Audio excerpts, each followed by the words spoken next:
नमस्कार शेतकरी बांधवांनो, जय महाराष्ट्र। तर आजचा ब्लॉग बनवण्याचं कारण असं आहे की आपला हा ज्या प्लॉटमध्ये आपण उभा आहे या प्लॉटमध्ये आपण या ठिकाणी सोयाबीन 953 नंबर आणि KDS 753 दोन वाण या ठिकाणी आपण पेरलेले आहेत। आपण जर बघितलं तर जेव्हा त्या बनीम आहे त्या बनीमीच्या पलीकडून ते आहे, त्याच्या अलीकडून हे आहे मित्रांनो।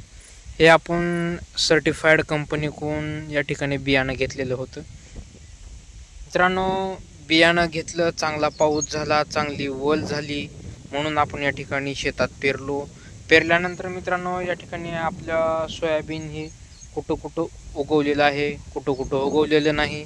आता ह्याला नेमका दोष द्यायचा कोणाला? नेमका जमिनीला द्यायचा की पावसाला द्यायचा की त्या कंपनीला द्यायचा? आता हेच मित्रांनो आपल्या समोर सध्या सर्वात मोठं संकट येऊन ठेपलेलं आहे।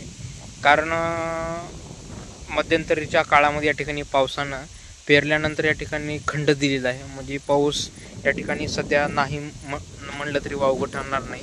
कारण कुठे पडत आहे, कुठे सध्या पाऊस पडत नाही आहे। तर आपल्याकडे सध्या पाऊस नाही, आपण या ठिकाणी स्प्रिंकलरनं आपण पाणी दिलेलं आहे। त्यामुळे आपण आता ह्याची मध्यंतरी आपलं मोडणं, एवढं ह्याला खर्च करणं, अगोदरच्याला 5-7 हजार रुपये आपला खर्च झालेला आहे। त्यामुळे परत एवढा खर्च करणं आपल्याला काही होणार नाही। त्यामुळे आपण याला आता सोयाबीन टोकून या ठिकाणी टोकन यंत्राच्या माध्यमातून या ठिकाणी आपण थोडं केलेलं आहे। तरी आपल्यासारखे असंख्य किती शेतकरी आहेत की ज्यांना असे प्रॉब्लेम उद्भवलेले आहेत। तर आता मित्रांनो, आता ह्या पावसाच्या खंडामुळं म्हणा किंवा आपल्याला आपल्या न उगवलेलं सोयाबीन म्हणा, याच्यामुळे आपल्याला हा खूप नाहक त्रास होत असतो। तर त्यामुळे काहीतरी आपल्याला या ठिकाणी उपाययोजना म्हणून आपण छोटा मोठा बिझनेस मित्रांनो, शेतकऱ्याने पण या ठिकाणी एक जोडधंदा म्हणून काही ना काही आपण केलं पाहिजे।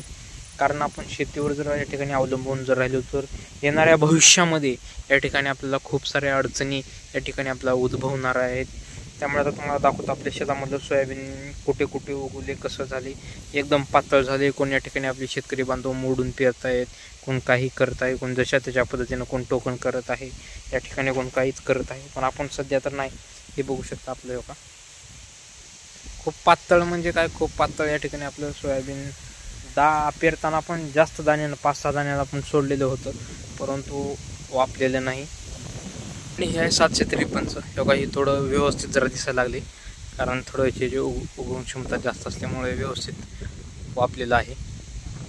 तर अशा ज्या कोणी शेतकरी बांधवांना या ठिकाणी अडचण आलेली असेल तर आपल्या नजीकच्या तालुका कृषी ऑफिसला जाऊन या ठिकाणी दुबार पेरणीचं जर संकट ज्या शेतकऱ्यांना उडवलेलं असेल, अशा शेतकऱ्यांनी आपण जे कुठली तुम्ही बॅग पेरली असेल त्या बॅगचं या ठिकाणी आपण ओपन करताना जे सील असतं त्याच्यावर एक ग्रीन कलरचा टॅग असतो मित्रांनो, तो टॅग घेऊन आणि आपण ज्या दुकानामधून तुम्ही या ठिकाणी आपली बॅग खरेदी केलेली असेल तर त्या दुकानदाराचं GST बिल घेऊन, म्हणजे पक्क बिल घेऊन या ठिकाणी आपण जाऊन आपल्या तालुका कृषी अधिकारी यांच्याकडे त्या कंपनीच्या विरोधामध्ये आपण तक्रार दाखल करू शकता।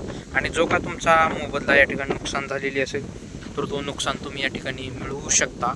आणि सध्या खूप साऱ्या शेतकऱ्यावरती या ठिकाणी दुबार पेरणीचं संकट आल्यामुळं या ठिकाणी सध्या प्रत्येक तालुका ऑफिसवरती, कृषी ऑफिसवरती या ठिकाणी आपले अर्ज स्वीकारणं चालू झालेलं आहे। आपल्या पण या ठिकाणी काही शेतकऱ्यांनी अर्ज दाखल केलेले आहेत।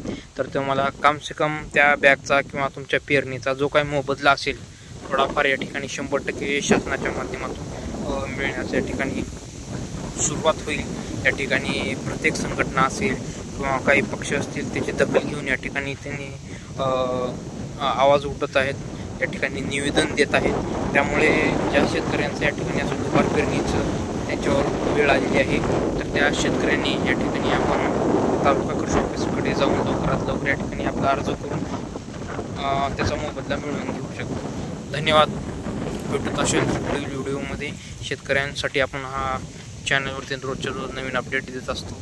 तर शेतकरी बांधवांना आपल्या चॅनल या ठिकाणी सबस्क्राईब करून ठेवा आणि समोर येणारा बेल आयकॉनला पण क्लिक करा।